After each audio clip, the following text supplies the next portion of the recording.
Good afternoon, Southern California. I'm John Baldwin with John Hart Real Estate, and today is June 13th, 2022. Um, as many of you are probably watching, the stock market has taken an absolute dive today. Looking at, here, I'll get this on the screen here real quick. Looking at almost 900 point drop on the Dow Jones. It was what, 876.05. Almost not far off of a 3% drop. NASDAQ dropped over 500 for almost a 4.68% drop. S&P 500 down 151. So typically when I see this kind of data, the questions I get from buyers and sellers in this market are what's going to happen to housing prices? Are housing prices going to follow the stock market? Are they going to follow even crypto market? The crypto market is being just destroyed over the last couple weeks. So what does this mean? What does this information mean for housing? So there are a couple articles that came out last week, and I just put one up on the screen. It's housing wealth gains a record 1.2 trillion, but there are signs the market is cooling. Now, I disagree with what they're talking about as market cooling. Really, what they're talking about is lower volume.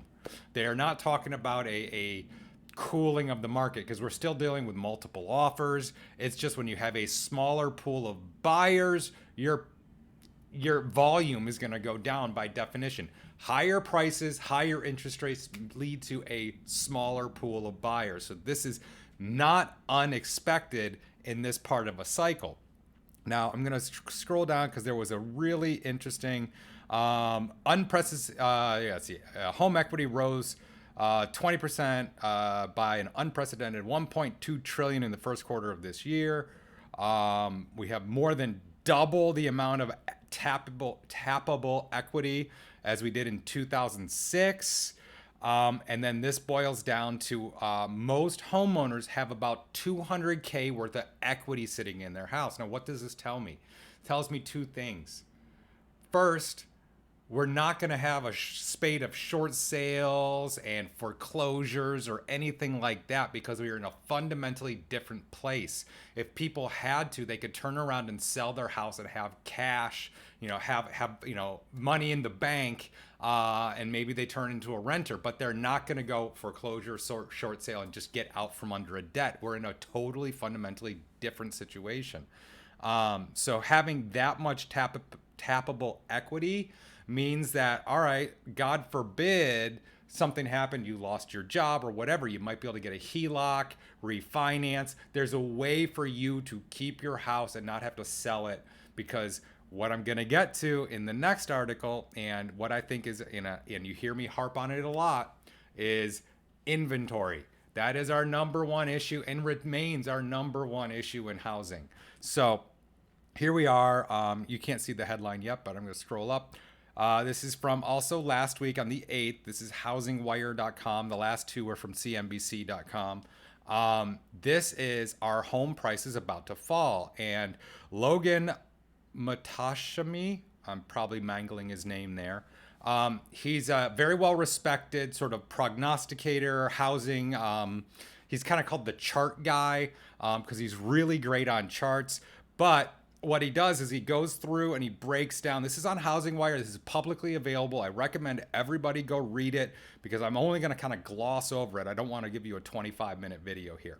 So, so basically he goes through a lot of, here we are, inventory levels leading up to 2014. And you can see where inventory started to tick up in 2006, 2007, 2008, started to come back down. And then in 2014, they started to tick back up again. So this is another one. This is tracking, let's see, market yield on U.S. Treasury securities at 10-year constant maturity. So you can follow that. We like to watch the 10-year Treasury because it follows mortgage rates very well. So, but again, he goes through what they said.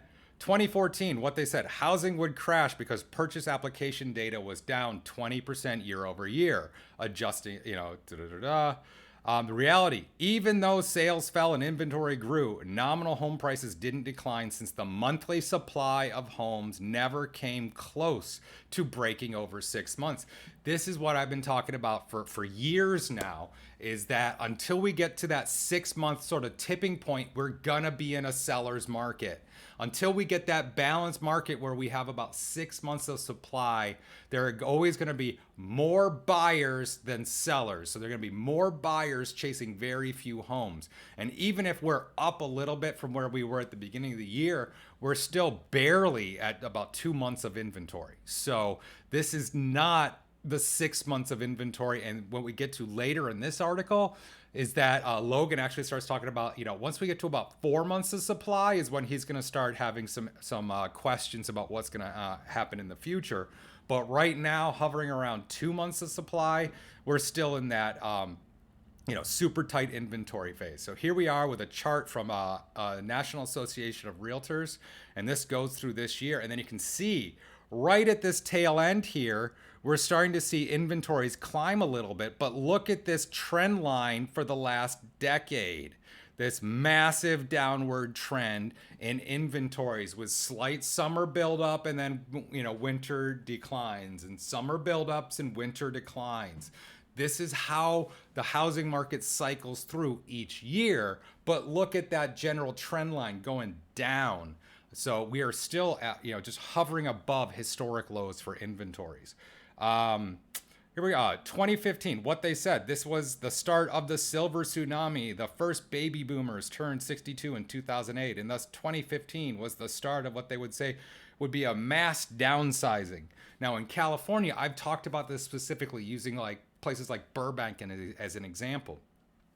Let's say you have an old guy. He's been in his house for 30, 40 years, paid $200K in the early 90s for it. But his income has basically stayed constant for the last 30, 40 years, right? So he made enough at the time to buy the house. He's been very comfortable. The house may even be paid off. But if he's going to downsize, he can't afford a loan on the new property. So he's either going to have to cash out, in which use all his equity and just buy the house. So this makes it so that a lot of sellers, instead of downsizing or doing something like that because they can't get the mortgage, they don't want to move, so they end up staying put, tightening supply. The other thing here is when you have somebody who paid $200,000, $250,000, $300,000, $350,000 for a 2,500 square foot house, and then they're looking at, hey, please buy this 1,100 square foot house for double or triple what you paid for the big house. A lot of people have a difficulty doing that because it's cognitive dissonance. It's like, why would I pay double or triple for a half or a third of the house I have? Why don't I just stay put? Don't rock the boat on my housing situation. So again, this keeps tightening supply, and this is the perfect storm we've been in for several years now, is just completely tightening supply. And then the third supply factor that I've been talking about to people recently about, is if you had a 2.5%, 3.5% interest rate you got over the last couple of years, it's gonna take a lot for you to move. Like, you're gonna probably do anything that you can to avoid touching that first mortgage. You may pull a second, you may pull a home equity line of credit, but you're gonna keep that super low interest rate because that's gonna save you so much money through time. And what have I been harping on is that interest rates are what save you money through the course of the loan. So, all right, let's keep on going through the article here. 2016, because manufacturing was in a recession, stocks pulled back 15%. People were pushing a general recession premise. Realities, home prices grew because inventory fell once again. This is where I keep harping on inventory. That is what my broker refers to as the magic metric. It's because inventory is our main variable. You have constant demand and supply is what fluctuates. So that is what we're dealing with. 2017, same thing. Because home prices were back to housing bubble peak, prices had to crash. Inventory fell again, home prices rose. 2018, let's see.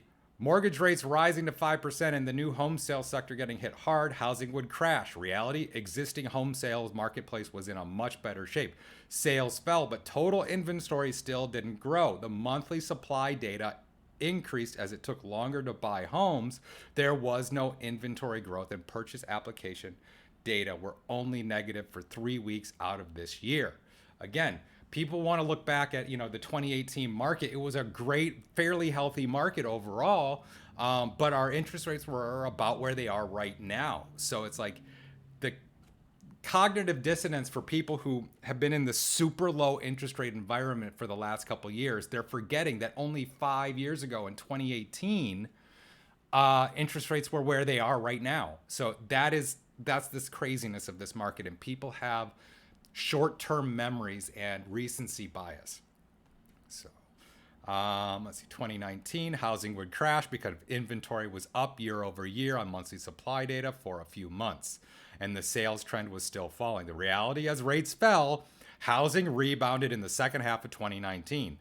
I enjoyed the 2019 housing market because real home prices went negative briefly and people had choices. Not many people like this market, but it was as good as it gets because the days on the market climbed to over 30 days and no drama. Yeah, the process was a little longer in 2019.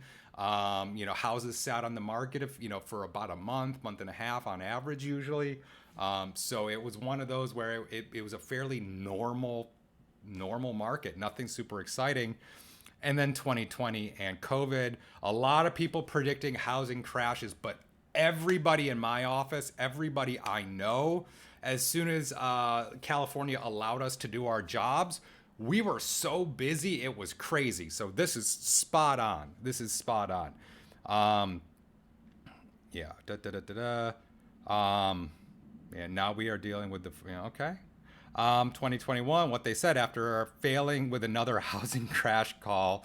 What do all the crash call boys and girls do? They moved the goalpost to next year, and the theme was forbearance. So all these people who were in forbearance, they thought as soon as they came off of forbearance, the housing market was going to crash. But with the market taking off, all those people coming off forbearance had equity, so they could turn around and sell their house immediately if they needed to. They didn't worry because they were going to be in the black. We weren't in a short sale cycle. So again, I think this is a lot of the people doing predictions are just, I think they're looking for clicks. They want you to click on the headline. That's why you see so many clickbaity articles. Like as soon as the market shifts a little bit, it's, oh, we're going to crash. Instead of, hey, let's look at the data. Inventories are still tight and volume is going to go down, but prices are up and interest rates are up. That's normal when that happens. So again, we have a lot of people who are trying to, I think, just drive traffic on the internet and not give you good data.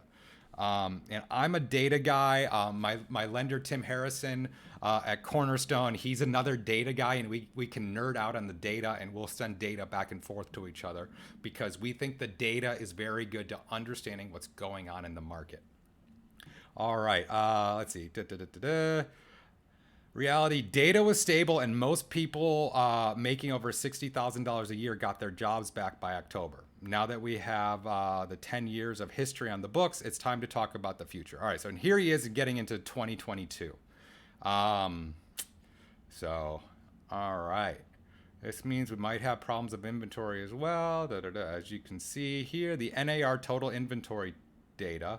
Total inventory has been falling since 2014, but with a bump in demand, we had the potential to break 1.52 million. Historically, 2 million to 2.5 million of inventory is normal. Post 2014, a slow but potentially dangerous downward trend formed right when our demographic patch was about to kick in. So here we are. Look at this is inventory going back to 1982. This is what is crazy. Now you can see with the super high inventory here. All right, let me get it up higher on the screen for you. Here you can see that the long-term trend line is trending down. And you can see the market crash starting in 06 with huge inventory spiking up for a couple years and then coming back down by, 2013. And that's when the market started to rebound. And then you can see the prices just started going crazy. And here we are with inventories back into that sort of cyclical behavior of winter and summer months. So summer months see inventory, winter months see decline in inventories. That's more pronounced in areas that are not like Southern California, where we kind of have a year-long cycle, but this is national data. So just take that into account. Um, my rule of thumb for the years 2020 to 2024, as long as home prices grew just at 23% or less during these 5 years, the sales goal of having over 6.2 million homes sales should be achievable. Unfortunately, so far in 2020 and 2021 got a terrible grade on home price growth. It was too hot. So what he's saying is that 20, as long as you stayed under that 23%, you were fine. But we've had just cities going 30%. We've had just crazy appreciation for a couple years, and so that has distorted his model. So very interesting stuff here. Here's some Case-Shiller data. Case-Shiller is kind of considered the gold standard. It takes the 10 biggest cities and then also the 20 biggest cities and factors them in. And it kind of looks at the price growth and things in different areas. All right, we'll keep going. Median asking price. All right, what do we need to see before home prices fall? Traditionally, people believe you need 6 months of monthly supply because that happened during the housing bubble crash. That was a forced selling period, and credit stress data from 2005 through 2008 isn't here. So we don't have the subprime, we don't have the negative AM loans, we don't have the 2-year teaser rate and then it spikes. We don't have any of that garbage. So we're not going to deal with that type of cycle, which is great. American homeowners are in an excellent financial position, and they're not going to sell their homes at 30, 50, or 70% off market bid prices to get out at all costs. We are in June now, and the market inventory data is nowhere close to 2018 levels, nor 2014 or 2010 levels. Looking back, total inventory data going back to 1982, when the author was 7 years old, the only panic selling we saw was forced credit stress selling. That's what he's talking about, the 2006 to 2008 downturn. That's what he's talking about there. So the homeowners now don't have exotic loan debt structures that they need to recast, and their cash flow is good. So he's lamenting the loss of his price model. And the marginal home buyer is always impacted. Yes, the people who are on the edge of their finances to qualify for a home loan are always the ones to be first impacted, so that when interest rates rise, they can't afford to be in the market anymore and they fall off, so our pool of buyers shrinks. This is just normal data. All right, first we need to get to monthly supply data above 4 months with duration. The last existing home sales report came in at 2.2 months. I believe that's a national number. I think California is just a little bit below the 2-month mark. So we aren't there yet, but once we get above that, you have a more traditional housing market regarding supply. So here we are with another, we need to jump in inventory back to, basically 2018, 2019 levels, 2017. We got to get above this dotted line here. And we are so far below it that, I just don't see prices tumbling. What I see is with rising interest rates, I see a return to a normal rate of appreciation instead of the dramatic rate of appreciation. So, but overall, again, we are looking at decreased volume, increased sales price, and increased interest rates. So this is normal for this type of cycle, and until we see a lot more inventory. Now with the stock market tanking today, if the overall economy takes a dive, then we may see more inventory coming online. But until that happens, until we see a bigger impact of the greater economy, no matter what happens in the economy, housing is not going to be the problem. 2007, 2008, housing was the problem. All the toxic mortgages, all of that was a housing created or a mortgage created problem. We're a fundamentally different boat right now. So we're not going to have a housing related problem until something else happens. And then you're going to see, a lot more inventory come online. But until we get over 6 months, and he reiterates it here. Yeah. Yeah, we basically this is all a function of inventory, and this is something that this video got a little longer than I had hoped, but I think it's all good data. Check out those articles. One is on Housing Wire, and the other one's on CNBC.com. So again, I think this is really important data. I like to look at the data to know what the housing market is doing, not just what I am personally doing in the market. So I like to kind of look, a holistic approach to what's going on. And then I can also look at our specific area, what's going on in LA, what's going on in the Valley, what's going on in Burbank, what's going on. Like I'm selling a house down in Culver City right now, one out in Claremont. And this is where you have to look at the local data, but then you have to look at the bigger trends too and see what's going on nationally or statewide.